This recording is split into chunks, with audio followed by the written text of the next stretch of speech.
Hi and welcome to the next Formula 1 2010 Dev Diary.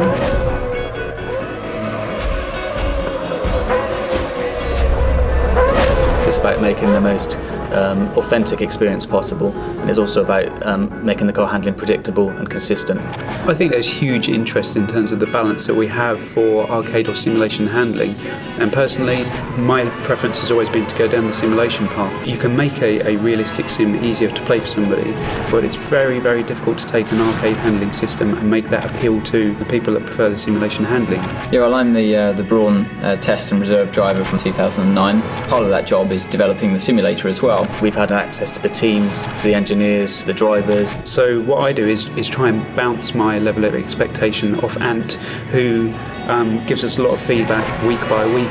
The onboard footage, when you see on TV, they always look incredibly easy to drive. When you're inside the cars, they're so much more twitchy and nervous. That's one thing that's incredibly hard to get right unless you've got someone that's actually driven these cars, especially in the slow speed corners where you have no downforce. As soon as you get them up to high speed, they work in a completely different range. We do want a very simulation experience. You've got the inclusion of aero, which changes the handling of the car completely. We're tailoring the car handling to a very different market, to that Dirt 2 and Grid. They're very different cars, very different handling. It's not just about lapping the circuit, it's about being able to be consistent. The fans of F1 are very passionate and very knowledgeable, and we want to feed them the most authentic experience. And I think it's very important not to blunt the experience of driving a Formula 1 car, but when you start applying the driving aids, to kind of make it accessible without losing the fun parts. You want to make it to the point where it's just playable to enjoy, but also to be reasonably difficult as well. You can find that point where it's exciting, you're consistent, it's about feeling as though you're that hero driver. We've got the real world numbers. We want the players to experience everything that the driver experiences.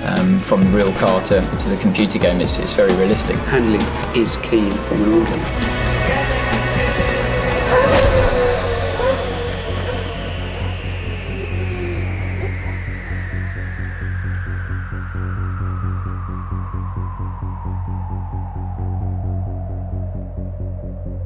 You got the fear.